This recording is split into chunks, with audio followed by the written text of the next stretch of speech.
Uşaqlar, bu dəfə dövr alqoritmləri yekunlaşdıracaq. Son baxacağımız bir neçə tapşırıq qalıb. Keçən dəfə bu tapşırıqlara ən son baxmışdıq. İndi isə qaldığımız yerdən davam edəcəyik. Amma bugünkü dərsimiz alqoritmlərin qurulması ilə bağlı sonuncu dərsdir və növbəti həftə 6-cı gündən artıq biz başlayacağıq Python mövzusuna. Python və alqoritm əvvəlcədən demişdim sizə, çox vacibdir. Ona görə ilk öncə, deməli, Udemy. Udemy-də alqoritm mövzusu, ona aid videolar, bunu bağlayaq. Elə alqoritmin aşağısında gördüyünüz kimi bölmə 14-də paragraf 13 proqramlaşdırma Python gəlir. Ümumi 4 saat 45 dəqiqəlik video material var. Bu videolardan əvvəldə olanları girişdir, Flowgoritmlə bağlı, PyCharm-la bağlı olan videolardır. Bu videolara baxsaq görəcəksiniz PyCharm-ı necə quraşdırmaq lazımdır. PyCharm kod redaktorudur, kod yazmaq üçün istifadə olunur. Amma uşaqlar, belə bir məsələ var. PyCharm istifadə etməyiniz məcburi deyil. Birinci növbədə PyCharm kompüteri yoran bir proqramdır. Kompüterin parametrləri zəif ola bilər, əməliyyat sistemi zəif ola bilər. O zaman sizin kompüterinizdə PyCharm-la bağlı problem çıxa bilər. Həmçinin ola bilər kiminsə kompüteri var, kiminsə kompüteri yoxdur. Daha yaxşı bir üsullarımız var uşaqlar. Baxın, mən bunları qrupa da göndərəcəm. Bu programize.com saytıdır. Bu da onecompiler.com saytıdır. Elə bu adları Google-da yaza da bilərsiniz. Özünüz də programize, burada da görürsünüz onsuz da. Və ya Google-da online Python yaza bilərsiniz. Bax, bu onecompilerə girsəz, ana səhifədə gördüyünüz kimi Python var. Pythonun üzərinə vurursunuz və Python kod yazma hissəsi açılır. Əgər kompüterdən daxil olursunuzsa, sol tərəfə kodları yazırsınız, sağ tərəfə də nəticələri görürsünüz və run düyməsi var burada. Sadəcə run düyməsini vurursunuz. Məsələn, çox bəsit bir şey göstərəcəm. Hələ ki işimiz onsuz da Python deyil. Python-a başlayanda bir dəfə də bunları deyərəm. Məsələn, A bərabərdir 5, A bərabərdir A plus tutaq ki 2 və aşağıya gəlib yazıram print A. Bax, bu şəkildə biraz miqyasını da artırım və run düyməsini vurursunuz. Output hissəsində baxın, burada nəticəni sizə göstərir. Belə, eyni şeyi digər göstərdiyim saytda da eləyə bilərsiniz. Özünüz də Google-da online Python yazıb tapa bilərsiniz. Dediyim kimi, bunun üstünlüyü odur ki, sizin kompüterinizi yormur, browser üzərindən işləyir. Yəni, kompüterinizin parametrləri zəif də olsa, yenə bu üsuldan istifadə edə bilirsiniz. Kompüteriniz yoxdur, telefondan və yaxud da planşetiniz var, planşetdən daxil olub yenə eyni saytlardan istifadə edə bilirsiniz. Blok sxemlərdə vəziyyət biraz daha fərqli idi. Bunları bağlayıram. Blok sxemlərdə Flowgoritm istifadə edirsinizsə, mütləq gərək ki, kompüteriniz olsun. Amma burada artıq elə bir problem yoxdur. Telefon, planşet hamısı işinizi görəcək. Dediyim kimi, mən PyCharm istifadə edəcəm. Növbəti dərslərdə də görəcəksiniz. Elə Udemy-də də görəcəksiniz. PyCharm mənim üçün önəmlidir. Çünki orada, məsələn, onlayn dərslər keçəndə, həmçinin Udemy kursum üçün video hazırlayanda görüntü daha yaxşı olur. Və eyni pəncərədə yuxarı hissədə kod yazıram, aşağı hissədə nəticələr görünür. Yəni, mənim üçün bir faydası var. Amma siz saytlardan istifadə etsəz, bunu bağlayıram. Sizin üçün daha rahat olar. Çünki kompüteriniz olsa belə, ola bilər ki, haradasa praktik eləməyə vaxtınız var, amma kompüter yanınızda yoxdur. Yəni, telefondan, planşetdən istədiyiniz bir yerdə praktik eləyə bilərsiniz, işləyə bilərsiniz və Python-da praktika həddindən artıq çox önəmlidir. İndi başlayırıq uşaqlar. Bu sadəcə bir məlumat idi. İstədim ki, əvvəlcədən Python-la bağlı Udemy-dən videolara baxasınız. Gəlin Flowgoritmi işə salaq. Həmişə olduğu kimi. Yenə burada Windows Layout hissəsindən dəyişənlər və konsolu açıram. Sol tərəfdə həmişə olduğu kimi blok sxem quracaq. Sağ tərəfdə də nəticələrə baxacaq. Və bugün baxacağımız ilk tapşırıq. Şərti buradan kopyalayacağım və keçək digər tərəfə şərti yapışdıraq. Uşaqlar, mesaj bölməsinə baxıram. VC Code, Python 3 fərqi yoxdur. Kim nəyini istəyir yazsın. Yəni, kompüterinizdə hazır bir kod redaktoru varsa ondan istifadə edin. Əgər yoxdursa, dediyim kimi, internetdən, saytlardan istifadə edə bilərsiniz. Və saytların üstünlüyünü də dedim mən sizə. Saytların üstünlüyü odur ki, kompüteriniz oldu, olmadı, siz praktikanızı edə biləcəksiniz. Yəni, əsas məsələ budur. Şərt oxuyuram. Deyir ki, daxil edilmiş n natural ədədinin bütün natural bölənlərini çap edən blok sxem qurun. Uşaqlar, artıq siz təməl şeyləri bilirsiniz. Yəni blok sxemə necə yanaşmalısınız? Riyazi olaraq ilk öncə fikirləşmək lazımdır. Sonra eyni şeyi full algoritmə, yəni blok sxem olaraq necə tətbiq etmək lazımdır? Mərhələ-mərhələ gedirsiniz. Bax, deyir ki, daxil edilmiş n natural ədədinin bütün natural bölənlərini çap edən blok sxem qurun. Və gördüyünüz kimi burada girişdə bir nümunə verib bizə 12, çıxışda isə nəticələri göstərir. Birdən başlayıb, özünə qədər gedib, bəli, bölənlərinə baxa bilərik. Birinci növbədə həmişə riyazi olaraq fikirləşin. 12. 12-nin bölənləri 1, 2, 3, 4, 6 və 12-dir. Yəni, biz burada götürsək, i bərabərdir 1 desək, i-ni 1-1 artırsaq, i bərabərdir i plus 1 yazıb hər dəfə 1-1 artırsaq və hər dəfə yoxlasaq ki, görək i ədədi 12-ni bölürmü, yəni qalıq 0-dırmı? Bu şəkildə bütün bölənləri tapa bilərik. Ümid edirəm ki, riyazi olaraq onsuz da birinci qruplarsınız, riyazi olaraq bir probleminiz olmaz. Və başladıq uşaqlar. İlk öncə dəyişənləri təyin eləyəcəm. Inputda bir dənə n dəyişənimiz var. Vergül, bir dənə i dəyişəni təyin eləyirəm. i-ni 1 verəcəm və inputda n-i yazıram. Növbəti blokum hesablama blokudur, düzbucaqlı. Bura gəlirəm, i bərabərdir 1 yazıram. İndi uşaqlar, i-ni 1-1 artıracam. Məsələn, 12 misalında fikirləşin. 12-nin özünü də yoxlamalıdır. Ona görə mən gəlirəm, buradan dövrümü qururam. Dövrümün içərisinə nə yazacam? Nə qədər ki, i kiçikdir, bərabərdir, n dövr davam eləsin. Çünki məqsədim nədir? Məsələn, 12 nümunəsində olduğu kimi, bəli, kiçik bərabərdir yazmalıyam. 12 nümunəsində olduğu kimi 12-nin özünü də i alsın ki, bu 12-nin özünü də tapa bilsin. Və gəldik bura. Burada bir dənə şərt qoyuram. Şərtdə məqsədim nədir? Yoxlayıram görək ki, daxil edilmiş ədəd, n ədədi i-yə bölünürmü? Məsələn, hal-hazırda tutaq ki, 12-ni daxil etmişəmsə, 12 1-ə bölünürmü? Bax, başladım. Gəlirəm bura, yazıram. Əgər n bölünsün i bərabərdir 0-dırsa, bəli. Bu zaman nə oldu bu? i n bölünsün i bərabərdir 0-dırsa, sağ tərəfə gəlirəm, output yazıram. Nə yazacağım? Deyirəm ki, o zaman i-ni çap eləsin. Bölənini 1-i misal üçün çap elədi.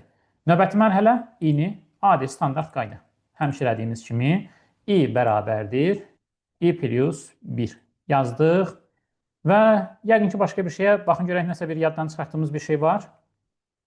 Yəqin ki, hər şeyi yazmışıq. N-i daxil elədik, i-ni təyin elədik, n-i burada var. I-ni artırırıq, bölüb yoxlayırıq. Yaxşı. Bunu sürətini orta olaraq təyin eləyək, başladaq. Elə ilk öncə 12 ilə yoxlayaq. Buradan biraz miqyasda artırıram. 1, 2, 3, 4, 6 və bir də 12-ni çap eləyib dayanmalıdır. Belə. Başqa üsullar da fikirləşə bilərsiniz, flow algoritmini də yoxlaya bilərsiniz. Həmişə dediyim kimi, yəni bu riyaziyyatda məsələ həll eləmək kimi bir şeydir. Bir çox hallarda görürsünüz ki, bir məsələni başqa bir yolla həll edir, amma ikisi də düzdür. Və ya 3-4 fərqli üsulda tapa bilərsiniz. Sadəcə baxın, önəmli olan məsələ nədir? Bir dənə 12 ilə yoxlamayın da, bir neçə fərqli ədəd verin, yoxlayın. Misal üçün bir 6 deyək, başqa bir ədədlə yoxlayın. Sonra bir dənə sadə ədəd verin, məsələn, tutaq ki, 7 verin, yoxlayın. Baxın, görək bütün mümkün hallarda, onsuz da natural ədəd deyil bu. Bütün mümkün hallarda işləyir, yoxsa yox. Bu arada natural ədəd üçün yazdığımız bir şeyə daha mənfi ədəd verib yoxlamırıq da. Bu natural ədəd üçün yazılıbsa, natural ədəd daxil edəndə düz işləməsi əvvəldə demişəm sizə, bizim üçün yetərlidir. Belə uşaqlar, başqa bir üsul ağlınıza gəlsə, başqa bir üsuldan da istifadə eləyin, başqa formada da yazmağa çalışın, amma mütləq şəkildə yoxlayın. İndi bunu silirəm. Yenə siz videonu saxlayarsınız. Başdan videonun bu həll hissəsinə baxmamışdan əvvəl özünüz əvvəlcə bir yazmaq üçün cəhd eləyərsiniz. Sonra lazım gəlsə dərsin videosuna bir də yenidən baxarsınız. Növbəti tapşırığımız şərtini yenə kopyaladım. Yapışdıraq və şərti oxuyaq. Daxil edilmiş n natural ədədinin birdən böyük ədəd olsun deyir. Sadə və ya mürəkkəb ədəd olduğunu çap edən blok sxem qurun. Hə, mesajlarımıza baxıram. Əgər 2 böləni varsa sadədir. Natural bölənlərinin sayı 2 dənə olarsa sadə ədəddir. 2 plus böləni varsa sadə deyil. Mürəkkəbdir yəni, hə? Bəli, bəli, bəli. Bu üsuldan istifadə eləyə bilərik. Bu formada yanaşa bilərik. Deməli, İlk öncə elə burada verilmiş 7 misalına baxaq. 7, 7-nin bölənləri 1 və özüdür. Yəni 2 böləni var. Misal üçün başqa bir ədəd olsun 8. 8 1-ə bölünür, 2-yə bölünür, 4-ə bölünür və özünə bölünür. Bu artıq mürəkkəbdir. Yəni bölənlərinin sayı 2-dirsə, bu sadədir və digər halda isə 3 və daha çoxdursa və ya bölənlərinin sayı əgər 2-dən çoxdursa deyə bilərik. O zaman ədəd olacaq mürəkkəb. Yaxşı uşaqlar, bayaq qurduğumuz blok sxem var idi. Bayaq qurduğumuz blok sxemdə bölənlərini çap eləyirdik. Biraz daha bunun üzərində dəyişiklik eləməyi fikirləşək. Bölənlərini çap eləmək yox da, sayğac qoyuruq, bəli. Bizə lazımdır bölənlərini saymaq. Bölənlərini saymaq. Onda mən gəlirəm bura. Bura bir dənə təzə dəyişən əlavə eləyəcəm. Say yazıram elə. S də yaza bilərsiniz, nə istəyirsiniz yazın. Say yazdım. Və bunu da hələ ki silirəm. I bərabərdir 1-dir. Bəli, say bərabərdir 0 başdan təyin eləyəcəm. Gəldik bura. Say bərabərdir 0 yazdıq. Və hər dəfə ədəd əgər bölən tapırsa, n bölünsün i bərabərdir 0-dırsa, say bərabərdir say plus 1. Say plus 1. Uşaqlar, indi hələ ki tam axıra qədər getmirəm. Bir dənə gəlin belə eləyib yoxlayaq. Output deyək. Burada bir dənə say deyək. Bu sadə mürəkkəb çap elə deyir. Biz hələ tam həll eləməmişik. Sadəcə yoxlamaq istəyirəm. Necə yoxlayacağım? Belə deyəcəm. Bir dənə 7 verəcəm, bir dənə 8. 7 verəndə bölənlərinin sayını baxaq görək düz tapırmı? 7-ni verdim. Başladı hesablamağa. Hal-hazırda proses davam eləyir. Və verdi 2. Bəli. Sürəti biraz artıracağım uşaqlar. Və bu dəfə 8 yazıb yoxlayıram. 8-in neçədən 4-dən bölənini tapmışdıq? Bunun içində 4 verdi. Baxın, bu sadəcə yoxlamaq üçün idi. Siz də gələcəkdə Pythonda da praktik eləyəndə bu şəkildə yoxlayın, tam axıra çıxmamış. Bir hissəsini yazmışsınızsa, yəni baxmaq istəyirsiniz ki, görək hələ ki bu yazdığınız hissə doğrudur, yoxsa yox. Bunu seçirəm, silirəm. Mən nə edəcəm? Əgər bölənlərinin sayı, yəni say 2-dirsə, demək ki, sadədir. 2-dən böyüksə, demək ki, mürəkkəbdir. Onda gəlirəm bura, şərt qoyuram, yazıram belə. Say böyükdür 2, bəli. Sadəcə baş hərflərini yazacağım uşaqlar. Amma siz təbii ki, məsələn, imtahanda yazırsınızsa, baş hərflərini yazmayın da. Burada dırnağın daxilində mürəkkəb yazıram, mürəkkəbin m-sı və sol tərəfə gəlirəm, output deyirəm. Burada da yazacağım sadə. Dırnaq və s yazdım. Bu şəkildə. Və indi yenə 7 və 8-dən yoxlayacağım. Təbii ki, siz başqa ədədlərdə özünüz yazanda daha çox müxtəlif ədədlər verin, yoxlayın və sadə yazdı 7-yə. Təzədən işə salıram. Bu dəfə 10 yazaq. Başladı saymağa və buna da mürəkkəb yazdı. Belə uşaqlar, bax, tam şəkildə miqyası azaltmaq istəmirəm, rahat görəsiz deyə. Burada inputdan başlayıb hər şeyi, bütün prosesi budaqlanma daxil olmaqla görürsünüz. Biri yoxlamağa ehtiyac yoxdur, ən böyükdür bir halı üçün işləsə yetərlidir. Bayaq dedim, hansı ki, natural ədəd deyirsə, mənfi yazıb yoxlamırıq. Eyni formada burada da birdən böyük ədəd deyirsə, artıq yoxlamayacaq. Amma başqa getmişsiniz imtahana, başqa bir tutaq ki, formatda düşüb, sual deyir ki, 1 daxil ediləndə yazsın ki, sadə və ya mürəkkəb deyil. Riyaziyyatda necə deyirsiniz? Heç birinə aid deyil də. Elə bir şey səndən tələb eləsə əgər, əlavə olaraq mötərizə yazsa ki, 1-dən 1 daxil edilsə, yazsın ki, sadə və ya mürəkkəb deyil. O halda burada say bərabərdir 1. 1-in böləni bir dənə özüdür da, onsuz da. Əgər 1 daxil etsəz, sayı 1 olacaq. Say bərabərdir 1-dirsə, ayrıca bir şərt qoyub deyə bilərsiniz ki, sadə və ya mürəkkəb deyil, yəni heç birinə aid deyil. Riyaziyyatda necə deyirsinizsə, və onun da yox qolunda say böyütü 2-ni yoxlayıb yenə sadə mürəkkəbi verə bilərsiniz. Amma say şərt, məsələnin şərti bundan bağlı sizə heç nə vermirsə, heç bir şey yoxlamağa ehtiyac yoxdur. Heç bir şey əlavə yazmırsınız. Yəni bizim məqsədimiz nədir? Siz imtahanda tam bal alasınız. Məsələn, səndən nə istəyir? Vəssalam. Yəni bunu dəfələrlə demişəm artıq, bir dəfə də deyirəm. Bunu DIM necə yoxlayacaq? Sən tutaq ki, belə yazmısan, DIM şərt daxilində, məsələn, 2 və daha böyük ədədlər verəndə sənin yazdığın blok sxemi natural ədədlər üçün işləyir. Vəssalam, tam bal. Belə. Əlavə nəsə yazmağa, nəsə fikirləşməyə ehtiyac yoxdur. Səndən nə tələb olunursa, sadəcə onu yazmağın yetərlidir. Davam edirik uşaqlar. Biraz burada çox danışdıq. Mükəmməl ədəd. Belə bir problemimiz var. Misal üçün, üzbəyüz qruplarda da görürəm, belə bir məsələ verir. Mükəmməl ədəd. Mükəmməl ədədi görürlər və başlayırlar ki, biz riyaziyyatda belə bir şey keçməmişik, mükəmməl ədəd nədir və s. Amma halbuki məsələnin davamına baxsa görəcək ki, hər şey izah olunub. Uşaqlar, əgər riyaziyyatda keçmədiyiniz, orta məktəb proqramına aid olmayan hansısa bir şey imtahanda sizdən soruşulursa, nə olmalıdır? O mütləq sizə izah olunmalıdır. Burada da gördüyünüz kimi, mükəmməl ədəd, mötərəziyə baxın, özündən başqa bütün bölənlərinin cəmi özünə bərabər olan ədəd mükəmməl ədəd adlanır.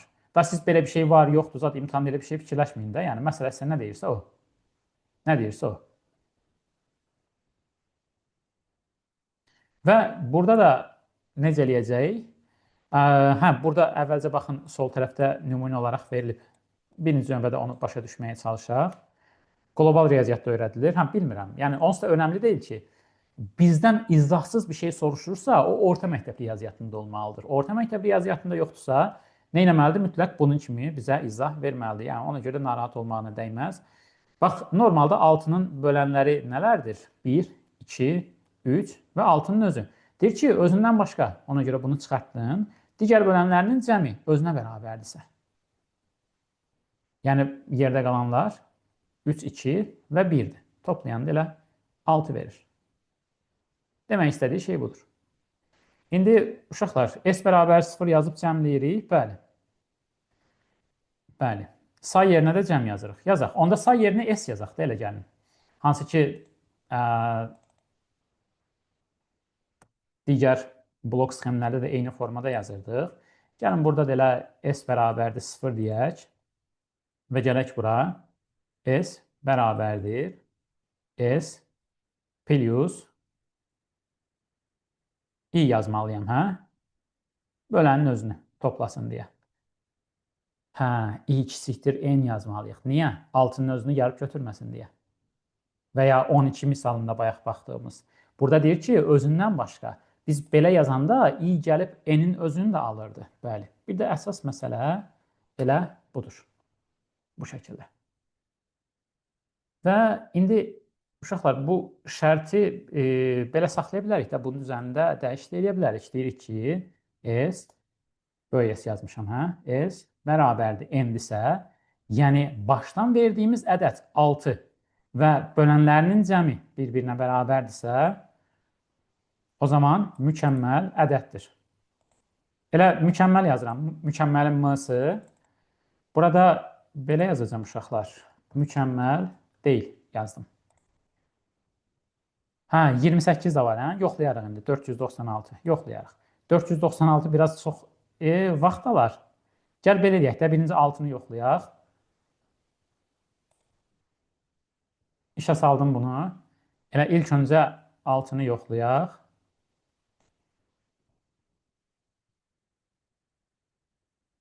6 üçün yazdı. Mükəmməl ədəd. O birisi Səid deyir ki, 28 də mükəmməl ədəddir. Bir dənə 28-i yoxlayacağım.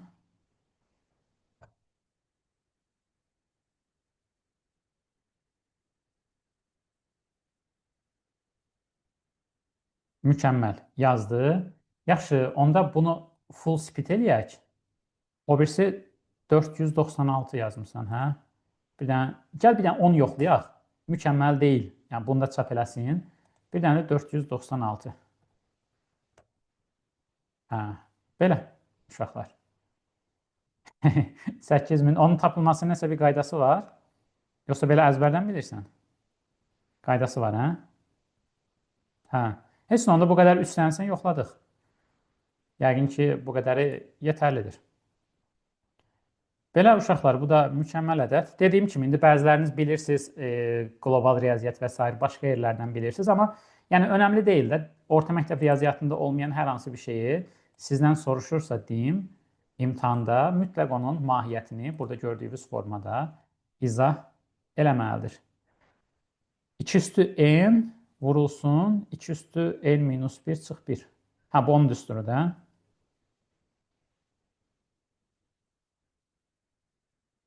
Hə, hə. Aydındır. Yəni bir dənə sürətli üstündən keçirəm. Ümumi bu kodda elədiyimiz şey nədir? Bundan əvvəlki tapşırıqda elədiyimiz kimi n bölünsün i ilə bölənləri tapdıq.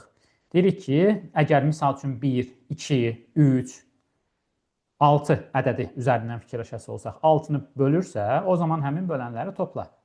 Bir dənə burada kiçik bərabərdir n-i sildik əvvəlkindən fərqli olaraq, i kiçikdir n şəklində yazdıq.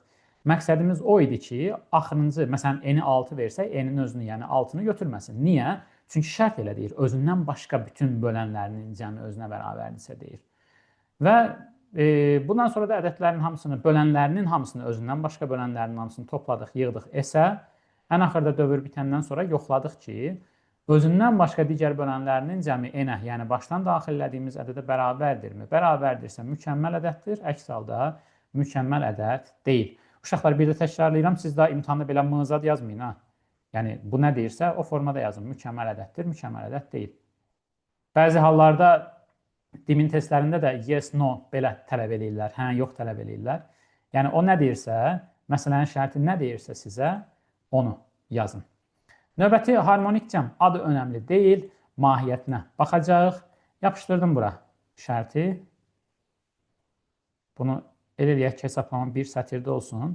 Və birinci növbədə daha yaxşı görünsün deyə uşaqlar, riyazi formada yazacağım bunu. Yazıb 1 plus 1 böl 2 plus 1 böl 3 plus 1 böl 4 və s. belə gedir. Plus 1 böl n. Bunu hesablamalıyıq. İndi baxın, bunu düstura oxşatmaq üçün riyaziyyatda da onsuz da bunu eləyirlər də. Bax, bura bir dənə 1 yazıram. 1 böl 1 onsuz da 1 verir də bizə, bunu verir. Sadəcə istədim ki, bax, bunu bir düstura oxşadım. Bu formatda yazmaq mənə nə verəcək? Bax, bu məxrəcdəki ilk ədədim var, ha. Ona bir dənə i deyirəm. 1 böl i şəklində bunu fikirləşirəm. Sonra da klassik qaydamız i bərabərdir, i plus 1 bəli. i bərabərdir, i plus 1. Bir-bir artıracaq. Baxın, siz normalda praktika elədikcə bu tip şeyləri artıq baxan kimi avtomatik tutacaqsınız. Sadəcə praktik eləmək lazımdır. Kim ki sadəcə dərslərə, videolara elə-belə baxırsa, təbii ki, heç bir şey alınmayacaq. Amma kimlər ki, praktik eləyir, rahat şəkildə artıq bu gedişləri tuta biləcəksiniz. Bir də dövrü tamamlamaqdan ötürü i kiçik bərabərdir, n yazmalıyıq. Uşaqlar, indi ola bilər kimsə qarışdırar deyə mən buradakı bloku tam olaraq siləcəm. Buranı tam olaraq qeyd edirəm, silirəm. Və mənə nə lazımdır? Elə S lazımdır, N lazımdır, I lazımdır. Hə? S cəm olsun, N bu daxil edəcəyim ədəd olsun. I-ni də 1 götürəcəyik onsuz da. Və biraz böyüdək bunu. Başladıq. Input nəyi daxil edəcəm? N-i daxil edəcəm ki, harada dayanacağını bilsin. Uşaqlar, bir dənə təxminən N-ə 4 verəndə təxmini nə ədəd alınır, onu bir hesablayın. 4-dən yoxlayaraq görək yazdığımız düzdür, yoxsa yox. N-i daxillədik. Sonra nə edəcəm? S-ə 0 verəcəm, I-yə 1 verəcəm. S cəm olduğuna görə S bərabərdir 0 və I-nin də ilk qiyməti 1 olduğuna görə I-yə də 1 verəcəm. I bərabərdir 1. Və bunlar hazırdır. İndi keçirik, dövrü qururuq. Dövrü necə quracaq?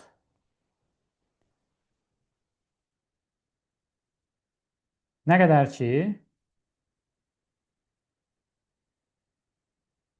ki i kiçikdir və bərabərdir n yazırıq. 2,08 alınmalıdır, hə? 4 verəndə. Hə, indi elə 4-lə yoxlayarıq. Tamamlayaq. Nəsə, 2,08 təxminən belə bir şey olur. Olsun. Təxminən bilək ki, düzdür. Hə, cavab real olsun. Hə, burada bir də real seçməliyik. Bax, yaddan çıxartmışdıq. Belə, nəticəni bizə düzgün göstərsin deyə. Və indi gəldik bu S-in hesablanması məsələsinə. S bərabərdir. S plus 1 bölünsün I yazdıq. Və bir də qaldı nə? I bərabərdir. I plus 1 yazmaq. I bərabərdir. I plus 1. Və çıxdıq çap S.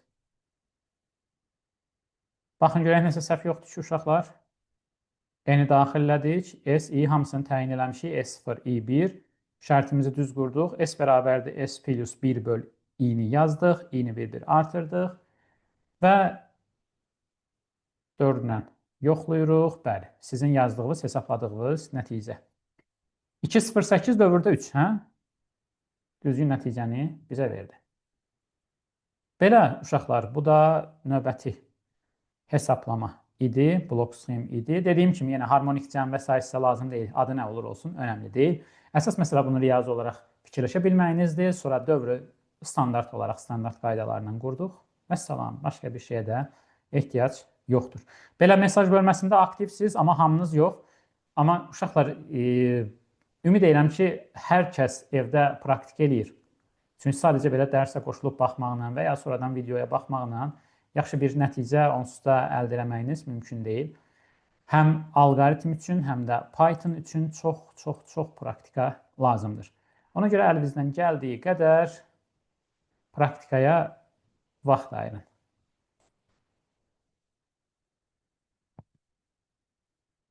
Integer olsa, bəli, integer olsa axırda 2 verərdi bizə. Ona görə burada real olmalıdır. Kağızda yazanda onsuz da elə bir dərdimiz yoxdur. Kağızda yazanda tip seçmək məsələsi ümumiyyətlə yoxdur. Ona görə onu kağız üzərində, yəni imtahanda o sizə bir problem yaratmayacaq. Əvvəl demişdik də, hə? Kağız üzərində buna ehtiyacımız yoxdur. Kağız üzərində bu altı bucaqlığın yerinə ROM da yaza bilirsiniz.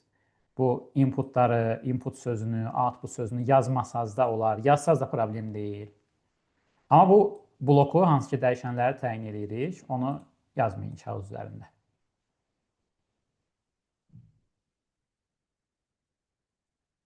Real yazanda istənilən halda burada problem çıxacaq. Çünki əvvəlki hesablamalarda da 2-də 1, 4-də 1 və s. kimi şeylər alınır axı.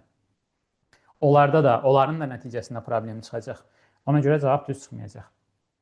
Hə, ola bilər bir alınsın. Çünki digər şeylərin hamısında belə deyək də yuvarlaqlaşdıracaq. 0,25-i 0 götürəcək. 3-də 1-i, 3-də 1-i yenə eyni formada 0 götürəcək. Ona görə o formada düzgün alınmayacaq. Nəysə, dediyim kimi, kağız üzərində onun bir önəmi yoxdur. Uşaqlar, indi gəldik Fibonacci sırasına. Fibonacci sırası ilə bağlı biz gələcəkdə Pythonda da işləyəndə kod yazacaq. Düzdür. Pythonda bunun kodunu yazmağın daha asan üsulunu mən sizə göstərəcəm. Alqoritmdə bildiyiniz kimi imkanlarımız biraz məhduddur. Ona görə alqoritmdə hər istədiyimiz formada yaza bilmirik. Başlayırıq uşaqlar. Birinci növbədə Fibonacci sırası haqqında qısaca sizə bir məlumat verim. Burada onsuz da şərt hissəsində görürsünüz. Fibonacci ardıcıllığının ilk n həddini çap edən blok sxem qurun. Baxın uşaqlar, Fibonacci ardıcıllığı burada yazılıb. 1, aşağıdan bir də yazıram. 1, 2, 3, 5, 8, 13, 21, bir dənə də yazaq. Hər növbəti element özündən əvvəlki 2 dənəsinin cəminə bərabərdir. 34 və nöqtələr yazdım bu şəkildə. Burada əsas məsələ nədir? Birinci diqqət eləməlisiniz ki, qayda bax bundan başlayır. 2-dən. Yəni bu başdan 1-1 şablon var. 1 və 1 var. Amma buradan başlayaraq hər bir hədd özündən əvvəlki 2 dənəsinin cəminə bərabər olur. Hər hansı biri üzərində yoxlaya bilərsiniz. Onsuz da bu şəkildə qurursunuz ardıcıllığı. Məsələn, 13, 5 və 8-in cəminə bərabərdir. İndi deyir ki, Fibonacci ardıcıllığının ilk n həddinin misal üçün 1, 2, 3, 4, 5, 6, 7, 8. Əgər biz n-i 8 versək, bir dənə sayım. 1, 2, 3, 4, 5, 6, 7, 8. 21-də dayanmalıdır. 21-də dayanmalıdır. İndi uşaqlar, burada belə bir şey eləyirəm. Bax, bu birinci hədd var. Bu birinci həddə A deyirəm. İkinci həddə B deyirəm. Üçüncü həddə C deyirəm. Əgər belə bir yanaşma eləsəm, C bərabərdir A plus B yazanda, bax, 1 ilə 1-in cəmi. Bunu verir mənə. İndi başlayırıq. İlk öncə dəyişənləri təyin edeyim. Bu mənə deyir ki, Fibonacci ardıcıllığının ilk n həddi. Dəyişənim olsun n. Bu arada bunu integer seçməliyik. Artıq tam ədədlərlə işləyirik. O birisi dəyişənlərim olsun A, B və C. Bunları yazdım. Sonra nəsə dəyişən lazım olsa əlavə eləyərik. İndi baxın, ilk olaraq A bərabərdir 1, B bərabərdir 1 yazmalıyıq. Çünki onlar qaydaya tabe deyil. Ona görə gəlirəm bura. A bərabərdir 1 yazıram. Keçirəm növbəti hissəyə. Burada hesablama və yazıram B bərabərdir 1. Növbəti mərhələ. Hələ tam qurmamışam. Ümumi bir şablon yaratmağa çalışıram. Bir dənə dövr qurdum. Dövrün içinə gəlirəm və dövrün içində yazıram C bərabərdir A plus B. İndi diqqət eləyin. Bax, A bərabərdir 1, B bərabərdir 1. Bir şəkildə dövrü qurduq. Burada gəldik C bərabərdir A plus B yazdıq. Yəni 1 plus 1-in cəmi 2 oldu. Və indi bunları çap eləməliyik axı. Gəlib buradan bir dənə output dedik. Bu outputda C-ni yazdıq. 2-ni çap elədik. Bir də başdan 1-lə 1-i çap eləmək lazımdır. Ondan ötürü də bura gələk. Bura bir dənə output qoyaq. Bura A yazaq. Sonra gələk bura. Bura bir dənə output yazaq. Burada B yazaq. Və bir də n ədədi daxilləmişik. Biz n dənə bu elementdən çap eləməliyik. Bax, belə bir şey fikirləşirəm. Deyirəm ki, gəl dövrdən çıxmaqdan ötürü n bərabərdir. N çıx 1 yazaq. N dövr sayı kimidir, amma n çıx 2.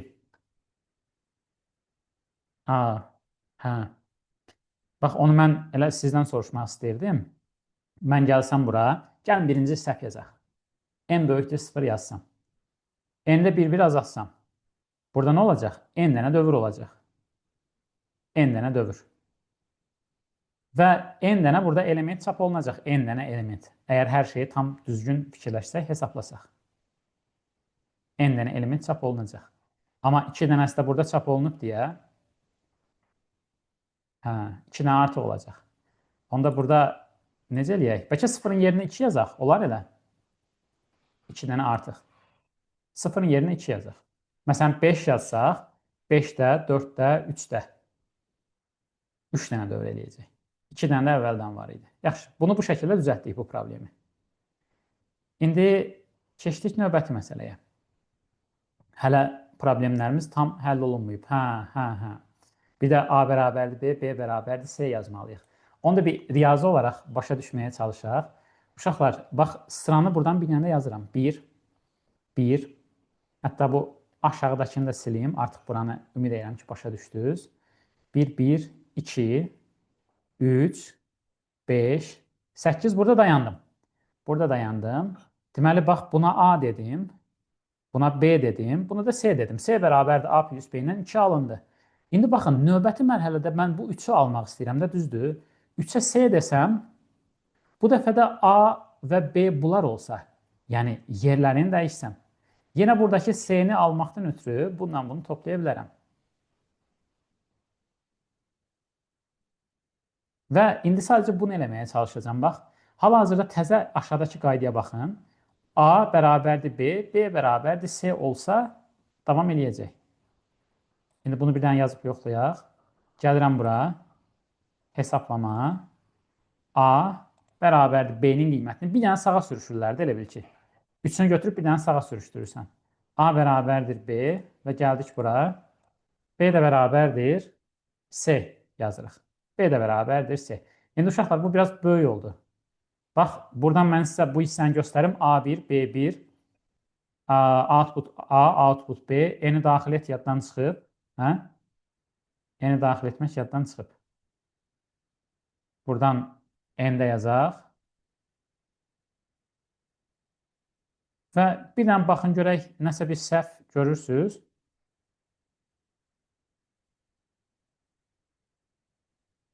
Yaxşı, onda bunu bir dənə yoxlayaq. Deməli, N8 olanda demişdik, 21-də dayanmalıdır. Hə? Tam sürət qoymayaq. Bunu sürətliyə qoyaq. Başladaq. N-ə 8 yazaq, bir baxaq görək, gözdən qaçan nəsə bir şey varmı? 21-də dayanmalıdır. Bir balaca bunun miqyasını azaldım. Balacadır, bilmirəm görünür, yoxsa yox. 1, 1, 2, 3, 5, 8, 13, 21. Yuxarıda 21-də dayanmalıydı. Bəli. 21-də dayanıb. Biraz böyüdüm. Baxın belə.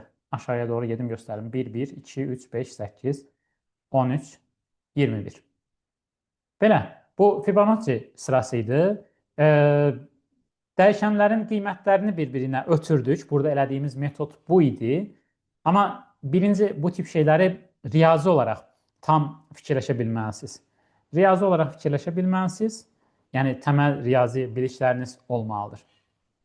Ondan sonrası da onu blok sxemə bir şəkildə başa salmaq olur. Dövrdən çıxmaq üçün n-1 yazdıq. O standart qaydamızdır da, keçən dərslərdə yazırdıq onu. N-i bir dənə azaldırıq ki, nə vaxtsa burada şərt pozulsun, dövrdən çıxaq. Yəni, bunlarda nə edirdik? Ya i verib i-ni bir-bir artırırdıq. Nə qədər ki, i kiçik bərabərdir n, dövr davam eləsin. Ya da bu şəkildə n verirdik. N-i bir-bir azaldırdıq ki, bir yerdən sonra şərt pozulsun və yəni sonsuz dövr olmasın da qısacası. Kağızda A bərabərdir 1, B bərabərdir 1, düzbucaqlıda outputları da eyni fiqurda vermək olar. Yox, olmaz. Olmaz. Əgər bərabərlik varsa, bu hesablama qəbul olunur. Kağızda, flowqoritmdə fərqi yoxdur. Bərabər qoyub nəsə bir şey yazırsınızsa, bu hesablama sayılır. Mütləq düzbucaqlı olmalıdır. Kağızda da olsa bal çıxacaqlar. Input dediyin şey qiymət alan şey deyil. Yəni, sonradan sən ona, necə biz 8-i verdik, sonradan sən ona qiymət verməlisən. Yəni, işə başlayanda, hər şey bitəndən sonra yoxlamaq üçün qiymət verirsən. İmtahana düşə bilərmi? Yəni, çətindir, hə, biraz? Düşə bilər. Bunun çətinlik səviyyəsi biraz fərqlidir də.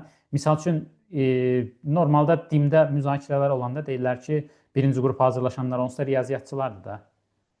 Yəni, riyazi olaraq bunu fikirləşib, sonra da təməl riyazi qaydaları bura tətbiq eləmək, sonra da alqoritmə köçürmək bir növ lazımdır. Hə, eyni düzbucaqlıda. Eyni düzbucaqlıda yaza bilərik, bəli. Onlarla bağlı danışmışdıq əvvəl. Bu A-ndan A bərabərdir 1, B bərabərdir 1-i eyni düzbucaqlıda yaza bilərik. 2 dənə input varsa, onlar da eyni düzbucaqlıda yaza bilərik. Bəli, bəli, eyni düzbucaqlıda olar. Hə, əvvəlkilərə görə daha çətindir, bəli. Onsuz da dərslərimiz, yəni belə deyək də, standart qayda budur. Python-da keçəndə əvvəl sadə şeylərdən başlayıb, sonra getdikcə çətinləşdiririk. Yəni, o sadə şeylərdə çoxlu praktik eləmək lazım idi ki, burada artıq müəyyən çətinliklər yaranmasın. Təbii ki, misal üçün, belə deyək də, hansısa alqoritmi, tutaq ki, alqoritm haqqında məlumatı olmayan bir 10-cu sinif və ya 11-ci sinif şagirdini, məsələn, götürüb birdən-birə bu videoya baxdırsan və ya gəlsin birdən-birə bu dərsə qoşulsun, bir şey anlamayacaq. Amma riyazi təməli olan bir şagirddirsə 10, 11, 9 olsun əslində, heç fərqi yoxdur. Bura qədər olanları da öyrənibsə, normal şəkildə praktik eləyibsə, o zaman heç bir problem olmalı deyil yəni. Maksimum ola bilər ki, məsələn, mən şərti oxudum, ilk öncə ağlıma gəlmədi, amma yəni müəyyən bir praktik eləyibsə, müəyyən bir riyazi biliyi varsa, ən azından burada biz müzakirə edəndən sonra, baxandan sonra, yəni başa düşməlidir. Riyaziyyat mütləqdir, ondan qaçışımız yoxdur. Riyazi təməl biliklər mütləq olmalıdır. Amma mənim riyaziyyatım mükəmməldir, praktika eləməsəm də olar, olmaz. Praktika da mütləq olmalıdır. Yəni, riyaziyyatdan da önəmlisi bəlkə də praktikadır. Uşaqlar, növbəti. Dövrdən əvvəl qoyulan outputları bu bizə şərt deyirdi də onu. Deyirdi ki, başda olan birlər də çap eləsin. İndi bu yazdıqlarımda bu məsələnin şərti deyirdi ki, haradadır bu Fibonacci sırası? Məsələnin şərti bizə deyirdi ki, məsələn 6 versək burada bu şəkildə çap eləsin, birlər də çap eləsin deyirdi. Məsələnin şərti elə istədiyinə görə qoyduq. Burada biz başdan A-nı, B-ni 1 təyin edib, sonra məsələ bizdən birlər də çap olunsun deyə bura output A, output B qoyduq. Yəni onun riyazi bir tərəfi yoxdur, sadəcə məsələnin şərti ilə bağlıdır.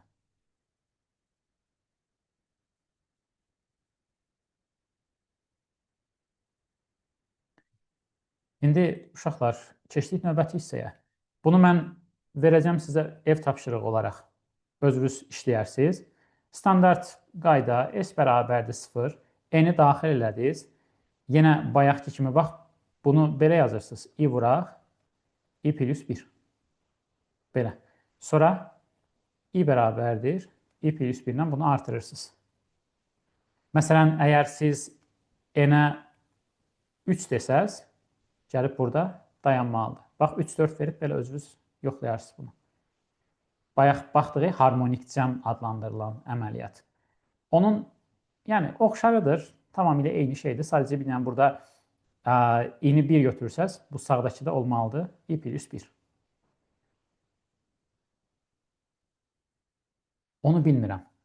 Onu bilmirəm. Normalda bu tip şeylərin düsturu olanda, məsələn, dimin modellərində də var. Deyir ki, misal üçün bunu qur, mötərizədə yazır ki, dövrü alqoritmlə qur, deyir. Dövrü alqoritmlə. Yəqin ki, riyaziyyatda düsturu var, həm bunun? Siz yenə də belə bir şey görsəz, dövründən yazın. Problem olmasın.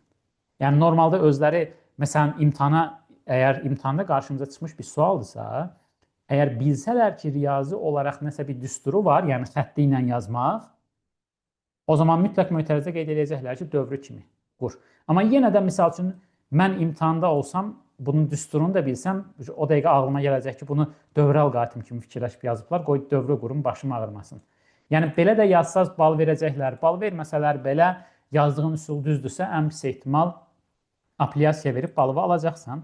Amma yəni apellyasiya ilə vaxt itirməkdənsə, belə birbaşa onların istədiyi nəticəni vermək daha yaxşıdır. Uşaqlar, keçdik növbəti hissəyə. Daha onu mütləq özünüz işləyin amma. İşləyin və sonra ədəd verib yoxlayın. Əmin olun ki, düz yazmısınız.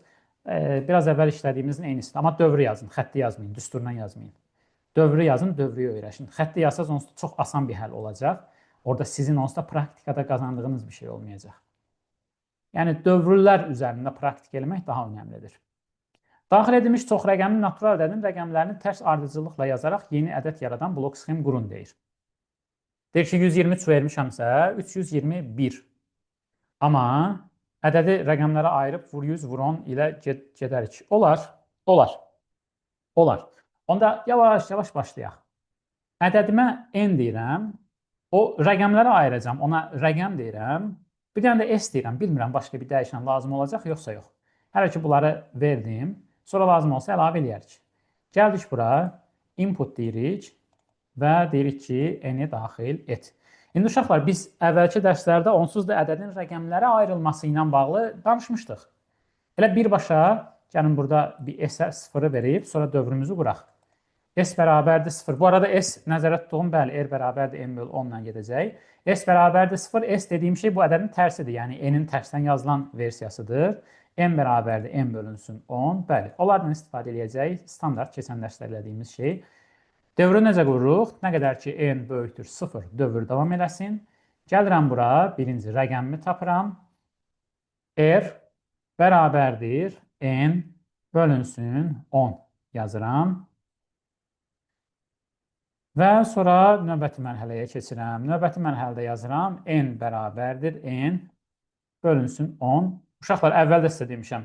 Kağız üzərinə necə yazacaqsınız? 2 dənə bölməklə yazacaqsınız. Flowgortimdə burada integer deyib bu şəkildə yazanda onsuz da tam hissəsini götürəcək. Yəni Flowgortim üçün bir problem yoxdur.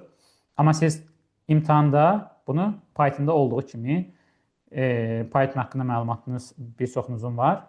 İki dənə xəttinə əvvəlki dərslərdə keçdiyimiz kimi və ya ev tapşırığındakı testlərdə də görmüsünüz onsuz da. Testlərdə gördüyünüz kimi iki xəttinə yazacaqsınız. İndi bu şəkildə geçsək biz dövrü alacağıq. Hər şey hazırdır. Bir dənə qalır nə?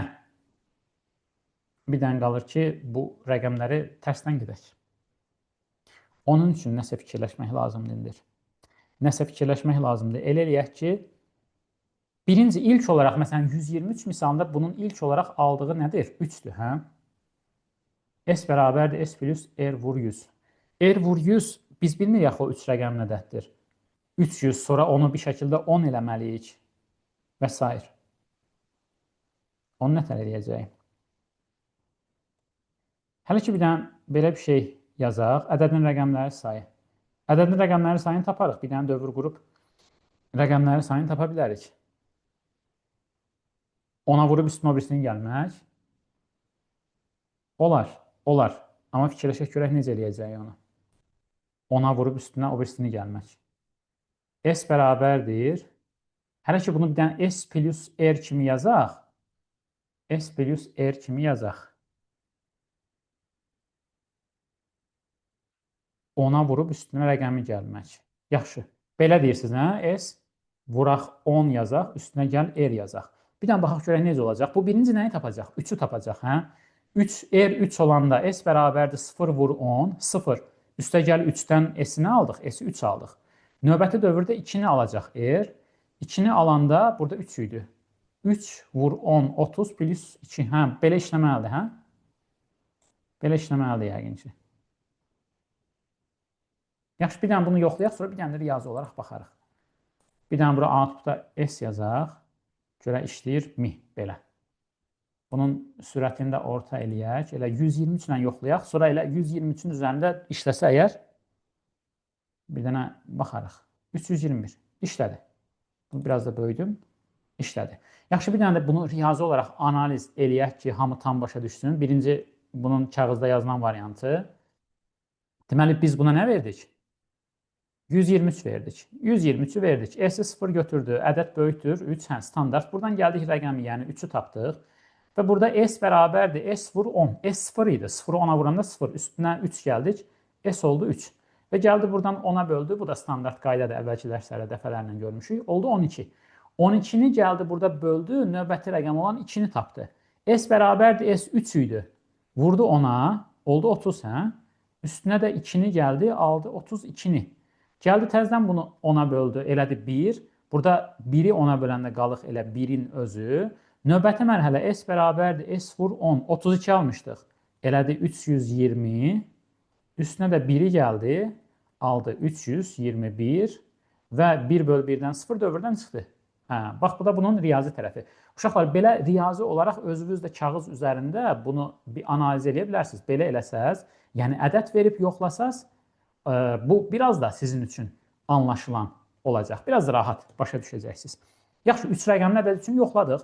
Onsuz da ədədin rəqəmlərindən də istifadə eləmədik, hə? Amma yenə də hər ehtimala qarşı, misal üçün, bir dənə də 5 rəqəmli ədədlə yoxlamaq istəyirəm. Gəl bunun sürətini elə sürətli eləyək. Təzədən bir dənə də işə salaq. Məsələn, 1, 5, 4, 7, 1547 yazdım. Başladıq. Baxaq görək nə edəcək. Düz yazdı. 7451 olmalıdır. 7451. Belə. Onsuz da bayaq dediyim kimi ədədin rəqəmləri sayından biz istifadə eləmədik. Yəni burada nəsə bir 3-dən istifadə eləmədik. Ona görə 3 rəqəmli, 4 rəqəmli, 5 rəqəmli hansı formada yazsaz işləməlidir. Bax, dediyimi eləyin. Biraz əvvəl hansı ki 123 ilə göstərdim. Hansısa bir 3 rəqəmli, 4 rəqəmli ədəd verin. Kim ki bunu tam başa düşməyib, bu şəkildə yoxlayın. Hə, başqa şeylər də eləyə bilərsiniz. Başqa üsullar da tapa bilərsiniz riyazi olaraq. Məsələn, K bərabərdir 10 götürüb, bayaq kimsə yazmışdı deyəsən elə bir şey. K bərabərdir 10 götürüb K-ya vurub, sonra hər dəfə artırmaq olar və s.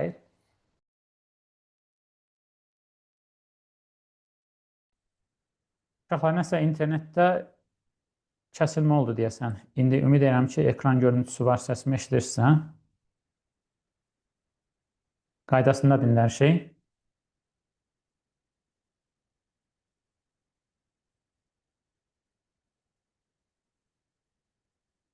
Ekranı təzədən paylaşdım. Hə, indi qaydasındadır. Yaxşı, bu məsələyə bir dənə də özünüz baxarsınız. İndi keçirik digər məsələyə. Uşaqlar, deyir ki, ədədin palindrom ədəd olub olmadığını yoxlayan blok sxem qurun və palindromu izah eləyir. Tərsinə yazılışı da bilmirəm mən bu riyaziyyatda var yoxsa yox. Tərsinə yazılışı da özünə bərabər olan ədədlərə palindrom ədədlər deyilir. Hə, bu var kitabda, hə, lap yaxşı. Amma yenə də burada mən hər ehtimala qarşı izahını vermişəm. Uşaqlar, bunu ev tapşırığı olaraq saxlayacağım özünüzə. Çünki niyə özünüzə saxlayacağım? Tərsinə düzülüşünü artıq biz yoxladıq da burada. Ona görə bir dənə nə qalacaq? Başdan verdiyiniz ədəd var. O ədədi axırda aldığınız bu S ilə müqayisə eləyəcəksiniz. Bəli. Amma orada önəmli bir şey var. Əvvəl daxil etdiyimiz ədədi hər hansı bir dəyişənə mənimsədirik. Niyə? Çünki sən gəlib burada bitirəndən sonra S bərabərdir N yoxlasan, axı dövrdən çıxanda bu S-i ona bölə-bölə gedir. Dövrdən çıxanda S sıfırlanır, bəli. Məsələn, bir dənə də bura K daxil edib başdan. Burada K bərabərdir N deyirsən, K N-in qiymətini yadında saxlayır. Bir dənə bura K əlavə elədin. Bura gəldin, K bərabərdir N dedin. Özünüz eləyərsiniz bunu. Mən yazmayacağım. Və dövr bitəndən sonra bayaq şərt qoymuşduq. Şərt qoyursunuz, yazırsınız ki, K bərabərdir S-dir. Hə, palindromdur. Yox, palindrom deyil. Bəli, ən axırda da S və K-nın palindrom olub olmadığını yoxlayırıq. Belə uşaqlar, bu ev tapşırığı amma mütləq şəkildə yazın və mütləq şəkildə yoxlayın. Düz olduğuna əmin olun, mütləq. Və növbəti 2 dənə tapşırığımız, biri EBOB-dur, biri də EÇOB. İndi bunların üzərində işləyəcəyik. Və gəlin birinci növbədə şərti bura əlavə eləyək.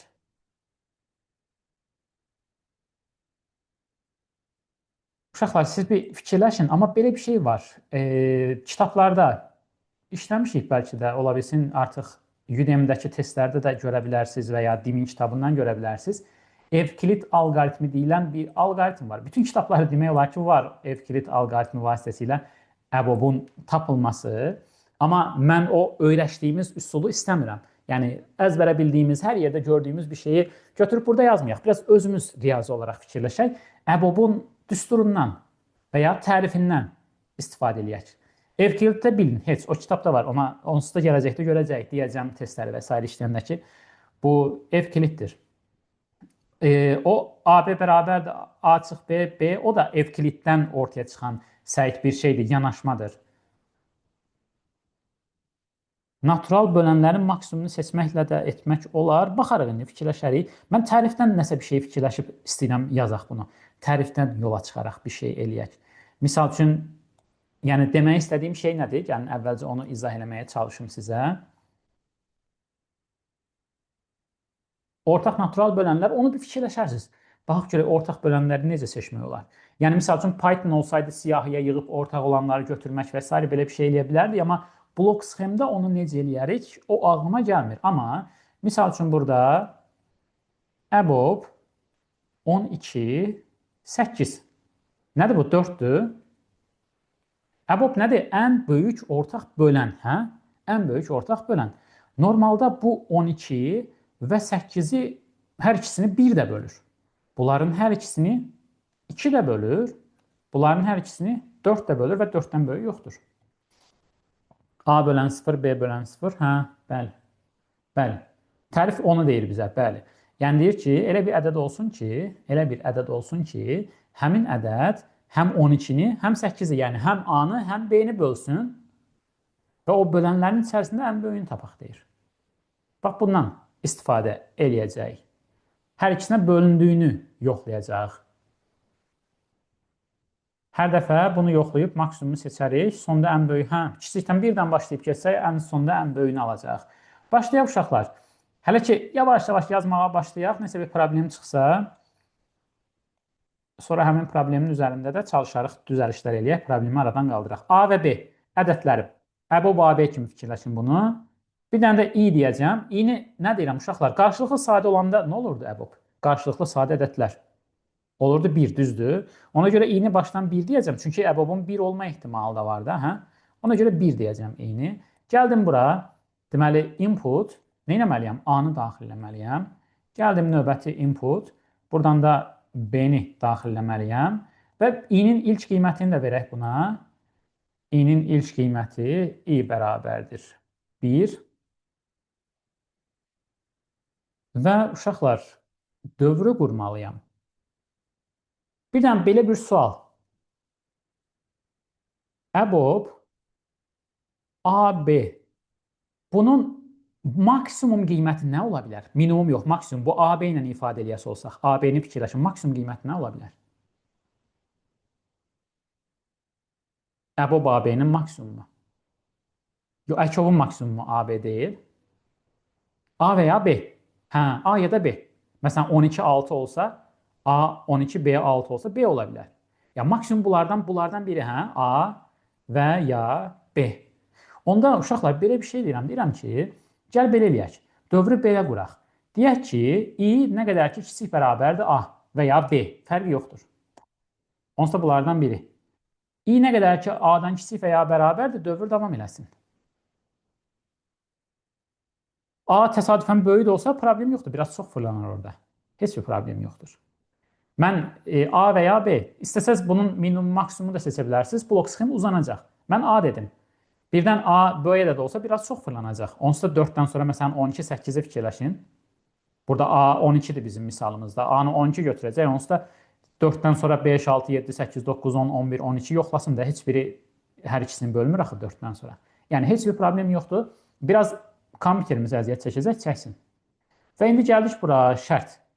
Necə demişdiniz? Həm A-nı, həm də B-ni bölməlidir, hə? Hər ikisi. Onda şərti nə ilə yazmalıyam? A ilə yazmalıyam. i bərabərdir A olmalıdır onda. i bərabərdir A xüsusi halda ola bilər. Ola da bilər, olmaya da bilər. i kiçik bərabərdir A olduğu müddətcə sadəcə getsin, yoxlasın deyirəm. İndi əgər A bölünsün i bərabərdir 0, nə yazmalıyam? And, hə? Həmçinin and B bölünsün i bərabərdir 0. Birdən baxaq görək, düz yazdıq. i A-nı da bölür və B-ni də bölürsə. O zaman gəldik bura. Gəlin belə eləyək birinci növbədə. Yoxlamaq üçün eləyirəm uşaqlar. Output-a gəlirəm. Deyirəm ki, qoy i-ni çap eləsin. Məsələn, normalda 12, 8-də 1-i çap eləyəcək, sonra 2-ni, sonra 4-ü. Gəlin, bir də nə edəcəm? i-ni bir artırmalıyam, hə?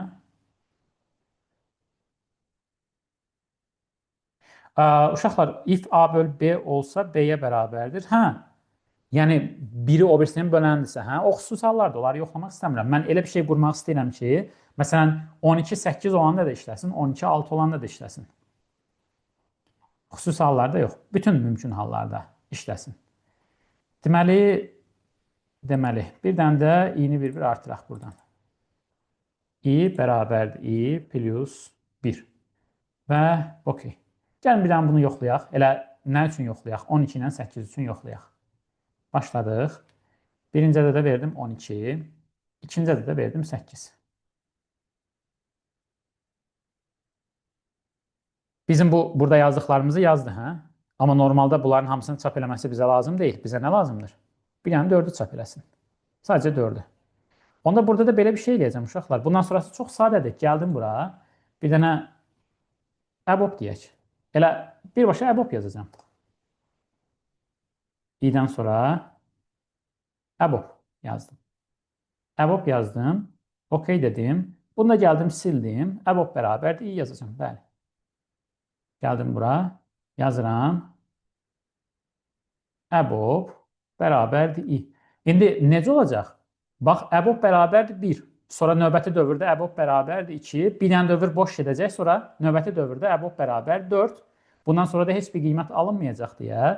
Dövrdən çıxanda EBOB-un son qiyməti mənim istədiyim qiymət olacaq. 4 olacaq. Və gəldim bura. Output. Nə yazacağım? EBOB. Və salam. Hazırdır. İndi bir dənə də son olaraq biraz balacalaşdırdım. Ekranda tam görsənsin. Əslində belə də görünür də, hə? Başladıq.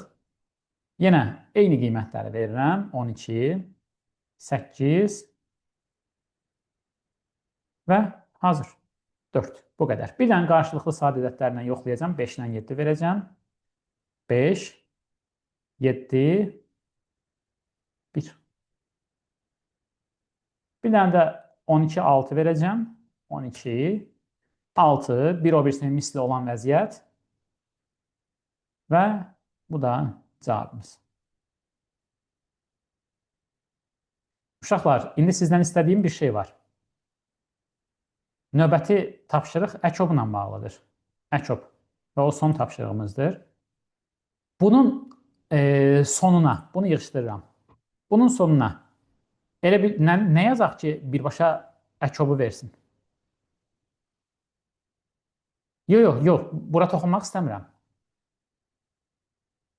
Bu qalsın, belə şablon olaraq qalsın. Riyaziyyatdakı düsturları fikirləşin. Əbob, əkob nə düsturu var idi? Bizdə əbob var. Oradan əkoba necə gedəcəyik? Əbobla əkob A var, B var, əbob var. Hə, bəli. Əkob bərabərdir A vur B bölünsün əbob düsturu. Bəli. Onda əslində biz bura qədər gəlmişiksə, hə, burada həm əbobu tapmışıq, həm də ən axıra bir dənə o düsturu əlavə eləməklə əbobu da tapa bilərik. Bax uşaqlar, belə bir şey deyirəm. Çox uzanmasın deyə birbaşa gəlirəm bura output. Outputun içində o sizin yazdığınız düstur var, o düsturu yazacağam. A vur B bölünsün əbob, hə? Əbob. Hə, bir daşda iki quş oldu. Daha yaxşı olsun. Amma ev tapşırığında siz əkobu bu yenə şeydən istifadə edib bir dənə də yazarsınız.